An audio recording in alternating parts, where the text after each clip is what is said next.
Pak Camat jualan tomat. Yang beli harus hormat. Kita umat Nabi Muhammad jawab salam harus semangat.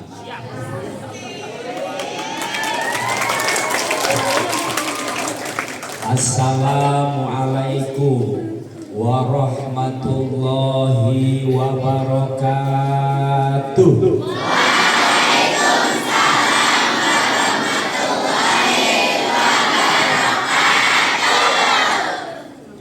Ke Tanah Abang beli beras, tidak lupa membeli minyak. Yang barusan jawab salam keras, saya doakan duitnya banyak. Alhamdulillahirobbil. Cukup pantunnya 2 aja dulu. Kalau saya tambah bukan ceramah, berbalas pantun namanya. Alhamdulillahirabbil alamin. Wassalatu wassalamu ala asyrafil mursalin Sayyidina Muhammadin wa ala alihi wa sahbihi ajma'in, amma ba'd. Wa qala Allah ta'ala fi kitabihil karim wa huwa asdaqul qailin. Bismillahirrahmanirrahim. Laqad ja'akum rasulun min anfusikum azizun alaihi ma'anittum harisun alaikum bil mu'minina raufur rahim. Shadaqallahul azim wa shadaqa rasuluhu nabiyul habibul karim wa nahnu ala dzalika minasyakirin wa syahidin walhamdulillahi rabbil alamin. Hadratul mukarramun yang terhormat, kakak kami tercinta, ketua yayasan Bapak Kompol Purnawirawan Haji Irwandi SH, yang kami hormati kepala sekolah, kakak kami tercinta Ibu Dr. Hajah Ade Jubaidah, yang kami hormati Ustaz Badru, Ustaz Heru, para dewan guru hadir di sini, Ibu Heni, Pak Firman, Pak Ade, juga Mas Ical, ya, ponakan saudara kami, warga Pabuaran. Insya Allah ini saudara nih, dari Pabuaran. Suaranya bagus, mendayu-dayu. Mudah-mudahan berkah nih ya yayasan ini. Ada orang-orang ahli-ahli Al-Quran di sini. Dan juga segenap dewan guru yang lain, ada TMO, TMA ya. Ada juga yang tidak kami sebutkan satu persatu. Mudah-mudahan tidak mengurangi hikmat dan hormat kami, semuanya berkah. Anak-anakku, para siswa-siswi SMK Kesehatan Dwi Putri Husada, yang mudah-mudahan semuanya ini anak-anak saleh dan solehah. Pagi ini kita dapat hadir dalam peringatan Maulid Nabi, manusia yang paling manis mulutnya, paling benar kata-katanya, paling bijaksana keputusannya, paling benar hajinya, paling kuat tahajudnya, paling tekun zikirnya, paling kasih kepada umatnya, paling sayang kepada keluarganya, tapi beliau juga paling tegas terhadap lawan-lawannya. Beliaulah Nabi yang mulia, yang hari ini Yayasan Dwi Putri Husada memperingati lahirnya insan agung, manusia yang kredibel, manusia yang sempurna, nyaris tidak ada cacat sedikit pun dalam diri beliau. Beliaulah Nabi besar Muhammad sallallahu alaihi wasallam. Makamnya terletak di Masjid Nabawi Kota Madinah, yang mungkin kita di antara kita ada yang menziarahinya ke sana sambil meneteskan dahaga rindu kita kepada beliau. Kita juga yang di Indonesia selalu membasahi lisan kita bersolawat, membaca sintudiror, berjanji, rawi, dan juga kalimat-kalimat thayyibah memuliakan beliau. Semoga kita mendapatkan syafaatul uzmah di hari kemudian. Amin ya Allah ya Rabbal alamin. Hadirin wal hadirat, adik-adik jamaah maulid yang diberkahi dan dimuliakan Allah Subhanahu wa taala. Mari sama-sama 30 menit ke depan Kita ambil hikmah dari peringatan Maulid Nabi Muhammad SAW. Pertama, peringatan Maulid ini merupakan rasa syukur kita kepada Allah karena diutusnya Nabi Muhammad SAW. Ini nikmat terbesar. Kenapa Bapak bisa katakan diutusnya Nabi Muhammad ke alam dunia ini nikmat terbesar? Ini terilhami dari dialognya Allah dengan Nabi Daud alaihissalam. Kata Nabi Daud, ya Allah, nikmat apakah yang kau berikan ke makhluk yang ada di alam dunia ini yang paling kecil? Kata Allah, nikmat yang aku berikan kepada makhlukku di alam dunia ini yang paling kecil, nikmat itu adalah nafas. Nabi Daud bingung. Kenapa nafas itu Allah sebut nikmat terkecil? Padahal jangankan berhari-hari, 5 menit aja makhluk ini gak bisa nafas. Bisa hidup gak? Makanya bingung Nabi Daud. Akhirnya Nabi Daud angkat tangan, ya Allah, kalau gitu nikmat terbesar kau apa yang kau berikan? Kata Allah, nikmatku yang terbesar yang aku berikan kepada makhluk di alam dunia ini yaitu aku ciptakannya Nabi Muhammad sallallahu alaihi wasallam. Sehingga keluarlah hadis qudsi, kata Rasul, laulaka ya Muhammad ma khalaqtal aflaq. Kalau bukan karena Muhammad, kalau bukan karena Muhammad, niscaya tidak aku ciptakan alam dunia ini. Makanya kita bersyukur hari ini atas lahirnya insan paripurna Nabi Muhammad. Apalagi buat ibu-ibu, buat adik-adik perempuan ini, rasa syukurnya harus lebih dari yang lain. Kenapa Bapak bisa katakan itu? Mari kita buka. Bukan di surat An-Nahl 58. Yang punya konten buka. Yang bawa HP buka. Kita ngaji sebentar. Nah, mau disuruh baca, tenang aja. Emang udah ketakutan emang itu. Lihat An-Nahl 58, di situ jelas kenapa wanita perempuan harus lebih syukurnya daripada laki-laki terhadap Nabi Muhammad SAW. Udah dibuka? Ada? Bismillahirrahmanirrahim. Wa idza busyira ahaduhum bil untha dhalla wajhuhu muswaddan wa huwa kadhib. Tuh kata Allah. Dulu pada zaman jahiliyah sebelum diutusnya Nabi Muhammad, ini dunia ini pasrah, kosong dari hidayah Allah.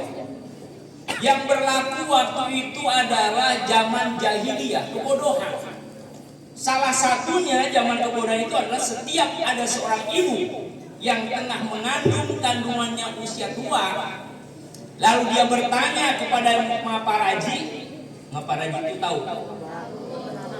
Ya. Bukan kuntilanak, dukun beranak. Itu kata dukun beranak, Neng bakal nanti lahir anaknya perempuan. Itu apa yang dialami seorang ibu yang ngandung itu? Kata ibu yang ngandung itu, dia langsung pucat mukanya, merah, menahan marah dan malu. Kenapa? Karena bakal lahirnya jabang bayi berjenis kelamin perempuan. Sehingga pada zaman jahiliyah dulu, lahir perempuan dipotong, lahir perempuan disembelih, lahir seorang perempuan dikubur hidup-hidup. Itu zaman jahiliyah. Makanya dulu perempuan itu dianggapnya hanya buat apa namanya, tidak ada harganya lah. Pokoknya hanya nyusahin perempuan itu katanya. Saya lebih bangga kata orang dulu kalau anak saya laki-laki. Makanya kalau perempuan lahir saya malu, muka saya pucat, muka saya merah, nahan malu karena lahir anak perempuan. Itulah Masya Allah. Itu zaman jahiliyah. Makanya setelah lahirnya Nabi Muhammad, alhamdulillah perempuan diangkat derajatnya oleh Rasulullah dengan sabdanya al-jannatu tahta aqdamil ummahat. Surga berada di bawah telapak kaki ibu. Ibu akhirnya mendapat tempat yang mulia di hadapan Allah berkat jasa siapa? Jasa Nabi besar Muhammad. Makanya ini hikmah pertama nih buat kita. Kalau kita lihat ayat tadi, oh ternyata dulu zaman jahiliyah perempuan tidak ada artinya. Lahir anak perempuan dianggapnya nyusahin. Saya lebih bangga punya anak laki-laki. Karena apa? Bisa perang. Karena dulu hidup berkabilah-kabilah, berkelompok-kelompok. Yang kuatlah yang menang. Makanya kalau punya anak laki jadi pendekar, jadi seorang yang bisa petarung. Kalau perempuan, dia nggak bangga. Inilah yang harus kita syukuri. Mudah-mudahan nih dengan syukurnya kita semua tambah berkah. Yayasan ini ke depan semakin berkah. Mudah-mudahan bisa mencetak generasi yang saleh dan soleh. Untuk itu apa? Tugas kita sekarang kalau kita syukur sama Nabi Muhammad, tumbuhkan rasa cinta kita. Cinta kepada Nabi Muhammad itu ibadah. Dengan cara apa? Dengan cara amalkan sunnah-sunnahnya, hidupkan sunnah-sunnahnya. Termasuk majelis ilmu ini kan sunnah Rasul. Kita hadir di sini adik-adik, walaupun cuma setengah jam, 1 jam. Ini kata Rasul, tempat ini mengandung barokah. Al-jamaah barokah. Sering kumpul kita di satu tempat di majelis ini akan melahirkan berkah. Rasul ditanya berkah itu apa? Ziyada al-khair bil istimrar. Berkah itu ada tambahan kebaikan terus dalam diri kita. Oleh karena itu hidup itu harus sering mau kumpul. Apalagi kumpulnya nuntut ilmu seperti ini akan turun berkah. Berkah buat yang hadir, juga berkah tempat ini. Oleh karena itu kalau kita diberkahi, gak ada urusan yang susah. Ada orang yang mengatakan hidup itu kalau pengen bahagia harus hartanya banyak. Belum tentu. Ingat itu. Ada yang mengatakan saya mah tenang, duit saya gak habis 7 turunan, hidup saya pasti bahagia. Belum tentu. Buktinya dulu ada orang terkaya bernama Adolf Merker. Itu orang terkaya sedunia yang konon katanya hartanya gak habis 7 keturunan. Ternyata di akhir ujung hidupnya apa? Dia justru matinya nabrakan diri ke kereta. Mati. Tuh. Berarti harta jaminan gak bahagia? Gak. Bahagia katanya kalau sudah kita ini tenar, terkenal, di mana-mana dielulukan orang. Kalau pergi kemana-mana orang kayak ngeluh-ngeluhkan kita, pengennya selfie aja sama kita. Itu hidup kalau gitu katanya bahagia. Betul nggak itu? Enggak. Buktinya artis terkenal papan atas dari Amerika bernama Michael Jackson. Kenal nggak Michael Jackson? Di mana? Itu jangankan kita, itu anak saya bocah aja tuh tahu jogetnya Michael Jackson. Itu katanya kalau udah kayak gitu terkenal, lo bahagia. Ternyata belum tentu. Buktinya apa? Michael Jackson matinya minum pil tidur kebanyakan. Akhirnya sampai sekarang tidur nggak bangun-bangun. Ada yang mengatakan tenar itu katanya kalau sudah pangkatnya tinggi. Wah kalau udah pangkat tinggi itu bahagia. Bener nggak? Enggak juga. Buktinya apa? Buktinya Presiden Brazil bernama J. Vargas. Itu presiden. Itu presiden katanya kalau udah begitu bahagia. Enggak, buktinya apa? Dia matinya ngambil pistolnya, dia tembakkan jantungnya. Itu presiden. Di kita aja rebutan jadi presiden. Dia udah jadi presiden bunuh diri. Yang keempat, bahagia katanya kalau udah cantik, ganteng. Bener nggak? Enggak juga.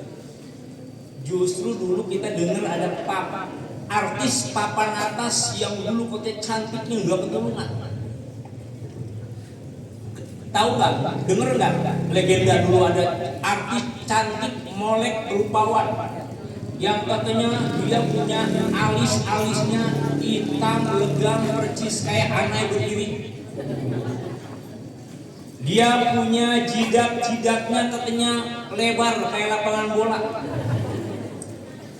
Dia punya katanya pipinya bagus banget, percis kayak bakpao di loyang.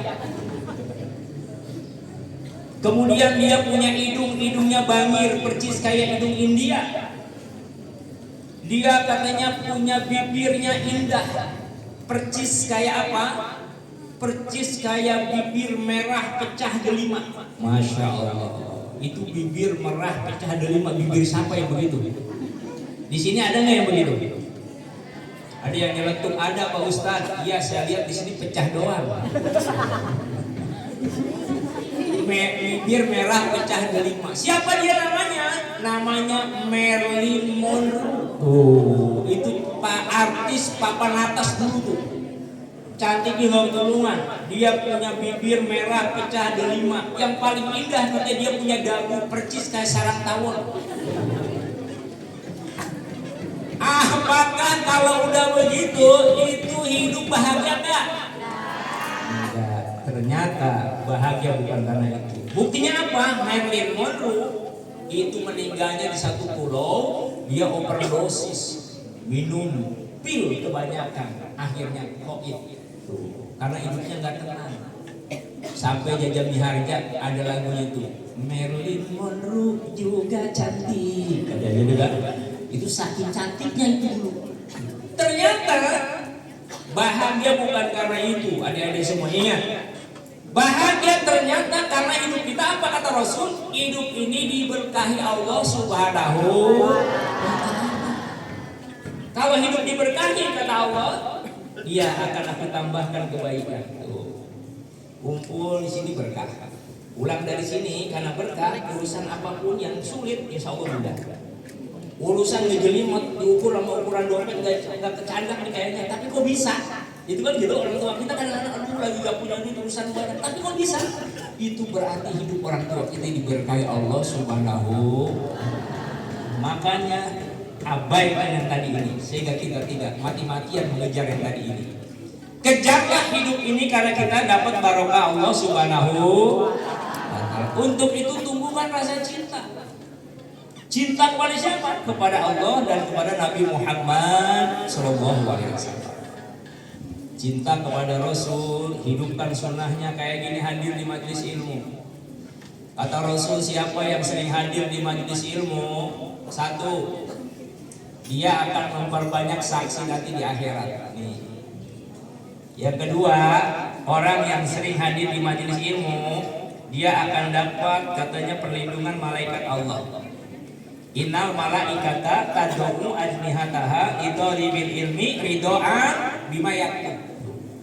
Orang yang sering hadir di majelis ilmu, kata Allah, aku utus ribuan malaikatku ke sana dan malaikatku membentangkan sayap-sayapnya di situ. Kenapa? Ridho'an bima yaktub. Karena malaikat aja ridho melihat kita kayak gini. Makanya situasinya beda kan? Ada tenang, ayam. Karena ini lagi hadir. Siapa yang hadir? Bukan makhluk biologis saja, tapi hadir juga makhluk-makhluk spiritual, malaikat Allah. Kita aja nggak melihat. Makanya situasinya anteng ya, adem, ayem ya. Sampai saking antengnya, ademnya, nggak kerasa ada yang ngelembut, biarin. Yang lagi ngelembut, jangan diganggu. Berarti dia lagi merasakan dekapan malaikat. Alhamdulillahirabbil alamin. Apalagi nih kegiatan kayak gini, ini godaannya berat. Baru penceramah 15 menit, kebut melulu. Karena kata setan, kalau ada orang yang mensiarkan agama, aku gak diem.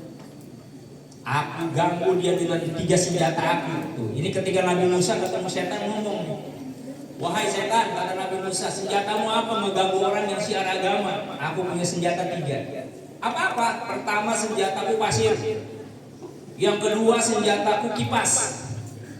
Yang ketiga senjataku paku. Tuh kata setan. Pasir buat apa? Pasir aku sebar. Kalau ceramah baru 7 menit, dia aku sebar matanya. Sehingga nggak heran kalau penceramah baru beri 7 menit, matanya pada pedes. Yang kedua kipas apa? Akan aku kipasin dia kalau subuh. Makanya kalau tidur pas habis aja enak banget kan? Wah jujur banget ini. As-salatu khairum minan naum. Tuh kata yang azan, kata setan. Ayo lalu gua kipasin. Dulunya mah kita ngejengkat nyingkapin selimut. Tapi berhubung kata setan aku kipasin, akhirnya ditarik lagi selimut yang udah di ujung kaki. Kata setan sholat subuh mantap, setengah 7 juga bisa. Akhirnya kesiangan sholat subuhnya. Itu kipas tuh. Yang ketiga kata setan paku. Paku buat apa? Paku aku sebar ketika dia hadir di majelis taklim pengajian. Begitu penceramah naik 10 menit, aku ganggu dengkulnya sama paku aku. Sehingga baru sila 10 menit itu pengen bawa dia blonjor melulu.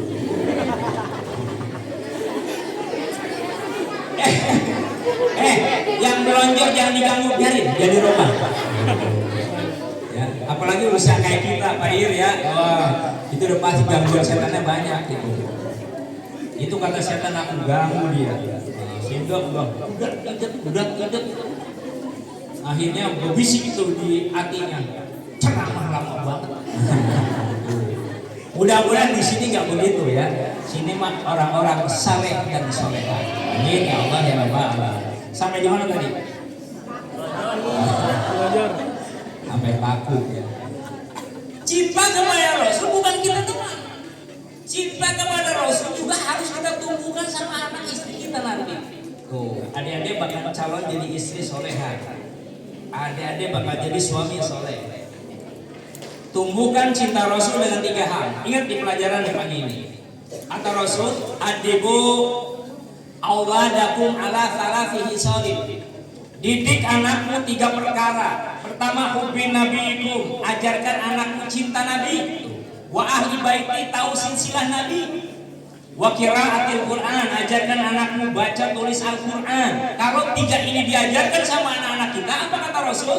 Fa inna hamalatal Qur'ana yauma la illa illallah.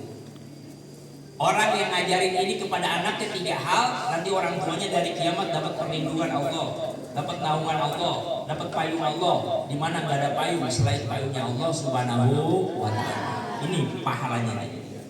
Kita kayak gini nih, tahu Rasul dulu berkat siapa? Jujur, berkat siapa? Berkat ibu bapak kita, benar nggak? Adik-adik berkat kayak gini dikenalkan sama siapa nih di rumah? Sama bapak ibu kita. Bukan hanya bapak ibu kita ngajar akhlak Rasul, ngajar syariat Rasul. Ibu bapak kita dikenalkan kita sama Rasul, senandungnya aja cinta Rasul, benar nggak? Dulu ingat nggak senandung waktu masih kecil nih ibu kita begini? Pada zaman dahulu kala, pada zaman jahiliyah, lahirlah seorang Rasul yang terakhir dan mulia. Siapa namanya? Nabi Muhammad namanya. Siapa ibunya? Siti Aminah ibunya. Siapa ayahnya? Abdullah nama ayahnya. Di mana dia tinggal? Di Salabenda pada Madinah. Madinah tempat tinggalnya. Setelah dewasa diangkat menjadi Rasul. Siapa yang mengangkat? Pak Irwandi apa Allah? Oleh Allah yang kuasa. Siapa Allah itu? Pencipta alam semesta. Itu senandung ibu bapak kita. Sehingga kita begini, tahu Rasulullah, tahu ayahnya siapa, tahu ibunya siapa. Ayo sama-sama. Pada zaman dahulu kala, pada zaman jahiliyah, lahirlah seorang Rasul yang terakhir dan mulia. Nabi Muhammad namanya, Siti Aminah ibunya, Abdullah nama ayahnya.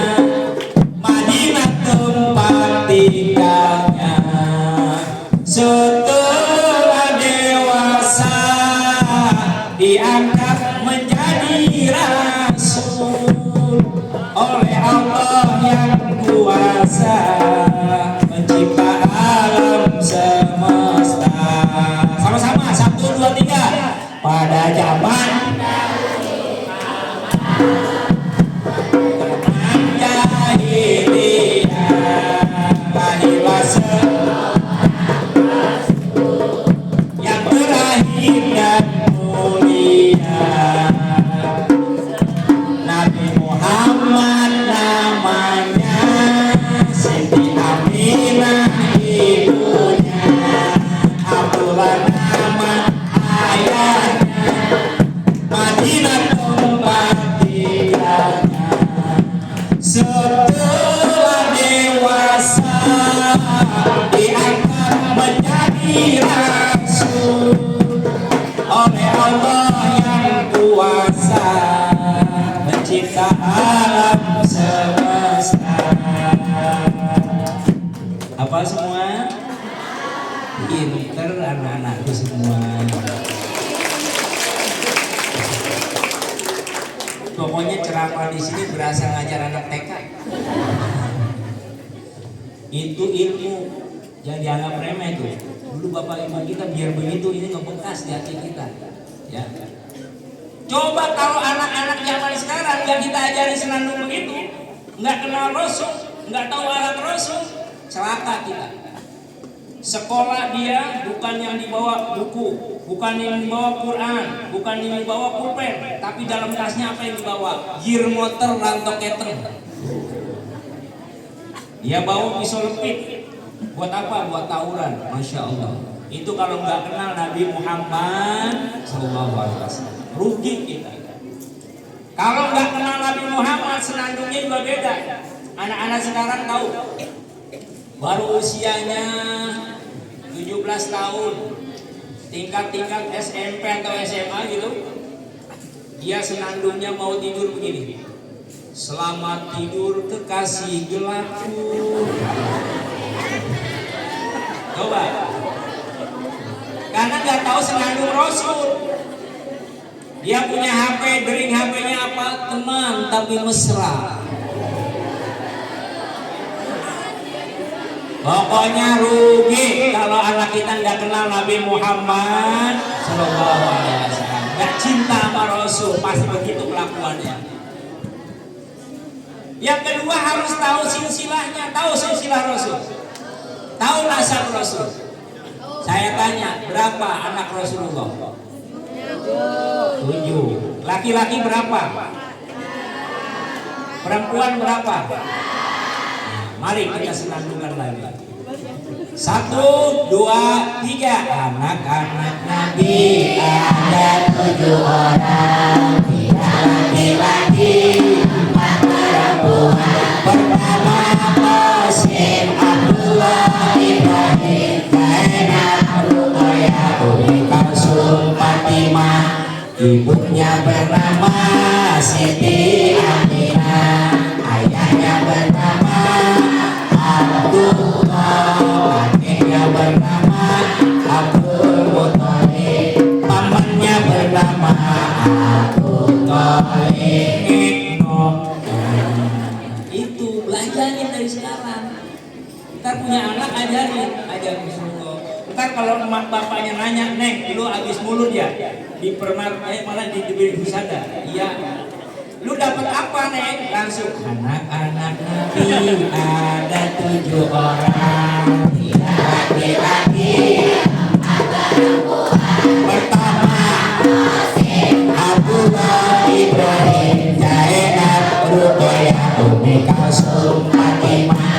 Ibunya bernama Siti Aminah, ayahnya bernama Abdullah, ayahnya bernama Abdul Muthalib, pamannya bernama Abu Thalib. Kita adu lambung kanan, lambung kiri, seru yang mana? Ya, yang ini jadi juri. Yang ini dulu, anak-anak Nabi, ya. 1, 2, 3.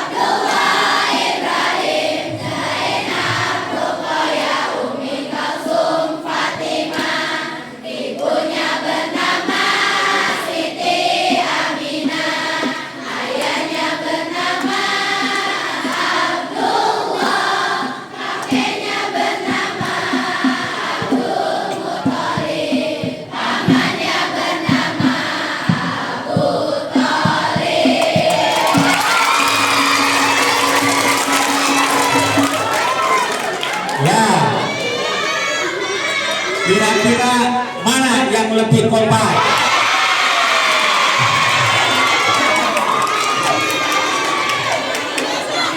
Ya, jangan ragu-ragu, itu derita lo. Udah cukup ya, alhamdulillah. Mudah-mudahan jadi ilmu yang barokah. Karena tadi man ahya sunnati paman ahabani karena main fil jannah. Siapa yang menghidupkan sunnahku berarti dia cinta amaku. Siapa yang cinta amaku kata Rasul, dia nanti duduk berdampinganku di surganya Allah. Mudah-mudahan kita masuk di surga. Ngomong-ngomong pengennya mah lanjut nih, tapi jam udah nyerelek aja nih. Tahu-tahu udah jam 9 lewat ini. Jam 9 kurang 15. Ya intinya itu aja ya. Pertama itu tadi. Yang kedua gini deh, adik-adik. Yang kedua langsung saya singkat nih. Habis cinta sama Rasul, langsung kita tanamkan adab etika Rasul dalam diri kita. Apalagi kita ini mengklaim diri kita Pancasila, benar nggak?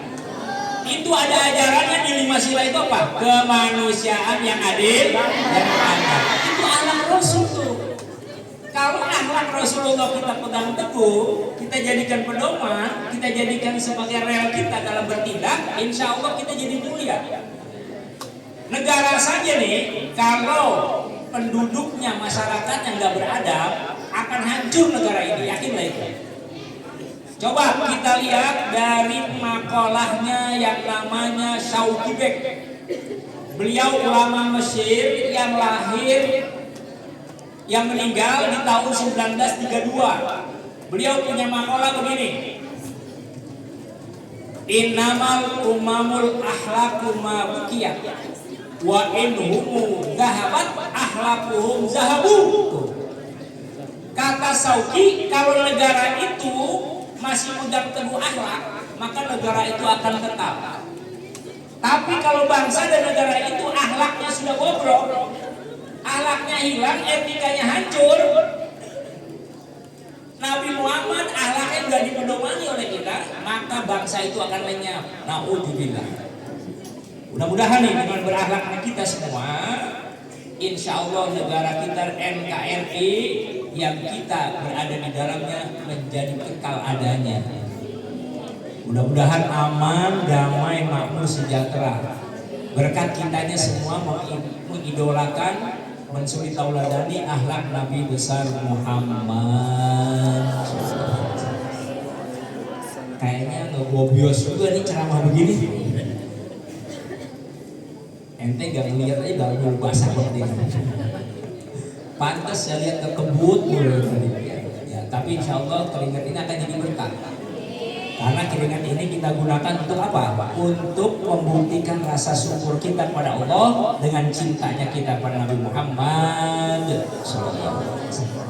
Terakhir, saya akan sampaikan pantun sebelum saya tutup dengan salam. Sungguh indah si labi-labi, wajahnya hijau bak daun pandan. Hari ini Yayasan Kesehatan Maulid Nabi karena Muhammad insan teladan. Karena ditepuk tangani, saya tambah satu lagi pantunnya. Buah kue ini harum memikat, beli sekilo dapat seikat. Ceramah pagi ini memang singkat, semoga membawa manfaat. Karena diaminkan, saya tambah satu lagi. Ikan nila asik berenang, berenangnya di kolam yang banyak udang. Kalau ibu-ibu, bapak-bapak ceramah ini berkenan, ntar ke depan jangan sungkan kalau mau mengundang. Amin ya Allah ya Rabbal. Cukup saja sampai di sini, mudah-mudahan silaturahmi kita diberkahi Allah. Sebetulnya saya dengan yayasan ini bukan siapa-siapa, ini yayasan saya juga. Ngakuin boleh kan? Apalagi ini abang saya, ini beliau jasanya banyak banget sama saya nih. Saya dulu kan sekolah di situ. Saya sekolah di Sanawiyah. Habis Sanawiyah saya di PGA. Dari PGA ini kenalan dikit lah. Nah, dari PGA langsung kata Abah, lu jangan balik, langsung ke Tebu Ireng. Nah, saya pesantren di Jombang, Tebu Ireng. Abis dari Tebu Ireng balik sini, pegang Aliyah bentar. Nah, Aliyah ngajar. Ini waktu saya kuliah di Tebu Ireng dulu, yang mengkosin saya naik bis Nangtungga tuh, yang panas banget gak ada AC-nya ya ini. Alhamdulillah. Ini dulu beliau polisi. Ya pensiun, dulu zaman saya masih kecil saya diongkosin sama beliau, alhamdulillah. Makan berkah ini mau masih pesantren. Perhatian ya. Terus begitu saya pulang, kata Abah, anak gua jangan jadi guru semua. Anak gua pengen ada yang jadi tentara, kata Abah begitu. Padahal saya udah mau lulus PNS dulu. Tuh waktu itu PNS udah lulus PNS Departemen Agama, kata Abah udah lu berangkat. Kemana Pak? Ke Magelang sana tes. Masya Allah, saingan sama anak-anak Hilda di Magelang. Saya mah dari pesantren yang biasa serepet kain. Ya, tahu-tahu di sono, Masya Allah, pendidikan lulus alhamdulillah tuh. Lulus, begitu lulus ternyata kata Abah, lu masuk angkatan darat ya. Gua pengen kayak temen Abah di Sukabumi, dia anaknya angkatan darat jadi wali kota. Tuh, gua pengen lu begitu. Ternyata tes psikotes saya nggak dapet angkatan darat. Dapatnya angkatan laut tuh. Telepon nyari wartel, dulu belum ada namanya HP, nyari wartel tuh. Habis goblok nyari wartel, di wartel telepon. Mana Abah? Bah, nggak dapat angkatan darat Pak. Gimana ini? Psikotes dulunya kalau angkatan laut. Apa kata Abah? Biarin, lu yang penting tentara, kata Abah. Terima aja udah. Akhirnya lulus. Terima tuh, nggak apa-apa angkatan laut, alhamdulillah. Padahal di sana saingannya banyak banget, anak jenderal semua pada bawa namanya memo yang amplop coklat. Saya mah kagak ada, bingung makanya lu pada bawa amplop apa itu? Gua mah amplopnya doa orang tua, alhamdulillah itu. Apa kata hadis? Doaul walidi li waladihi kadu'ain nabi ala ummati. Doa orang tua kepada anaknya bagaikan doa seorang nabi kepada umatnya yang gak ditolak. Akhirnya kata aku udah berangkat, memonya doa dari gua. Padahal saya harus tinggal di PNS, sayang banget waktu itu. Ternyata di sana harus bersaing lagi kan, ribuan orang se-Indonesia. Akhirnya alhamdulillah dengan izin Allah lulus angkatan laut. Ternyata hikmahnya apa? Di angkatan laut, masya Allah, kemudahan itu banyak. Saya naik pangkat duluan terus dari yang lain. Alhamdulillah ini pun pecah bintang, satu angkatan saya paling dulu di angkatan laut. Amin ya Allah. Udah gitu ditugasin haji sama Kemenak bertahun-tahun jadi Kasatop Armuna mulai 2006 sampai kemarin 2022 sampai 2025 saya diangkat jadi asisten operasi Arafah Muzdalifah Mina. Amin ya Allah ya Rabbal alamin. Pulang haji, sebulan pulang haji turun bintangnya dari Allah Subhanahu wa taala. Ini semua anugerah Allah Subhanahu wa taala. Makanya adik-adik ini sekolah jangan kecil hati. Insya Allah kalau lihat ikhlas jadi orang berguna bagi agama, negara, nusa dan bangsa. Niat-niat sekolahnya apa? Menggugurkan kebodohan yang ada di kita. Niat ikhlas, saya ingin jadi orang pinter yang manfaat dunia akhirat. Insya Allah berkah di semua. Insya Allah nanti ke depan jadi orang-orang yang berguna, jadi orang-orang yang manfaat dunia wal akhirat. Itu aja 10 menit perkenalan. Saya sekaligus mohon doanya. Baru kemarin saya dilantik oleh Kepala Staf Angkatan Laut dan Panglima TNI menjadi Laksma TNI di Angkatan Laut. Kalau di Angkatan Darat seperti Brigjen TNI, sama aja sebetulnya, sama-sama bintang. Yang penting mah bintangnya kan begitu. Mari sama-sama saya minta Fatihah dari saudara-saudara kami semua. Mudah-mudahan amanah yang saya emban ini dapat saya tunaikan dengan baik, membawa berkah di awal akhirat dan juga buat keluarga besar di sini dan di kayu manis. Al-Fatihah. Bismillahirrahmanirrahim. Alhamdulillahirabbil alamin. Yaumiddin. Iyyaka na'budu wa iyyaka nasta'in. Ihdinas siratal mustaqim. Siratal ladzina an'amta 'alaihim ghairil maghdubi 'alaihim waladdallin. Demikian, terima kasih. Dan saya mungkin gak duduk lagi karena udah jam 9 ada kegiatan. Anda datang ke kantor hari ini Menko Polkam yang baru Bapak Jamali Caniago. Mudah-mudahan lancar nanti di sana. Terima kasih. Assalamualaikum warahmatullahi wabarakatuh.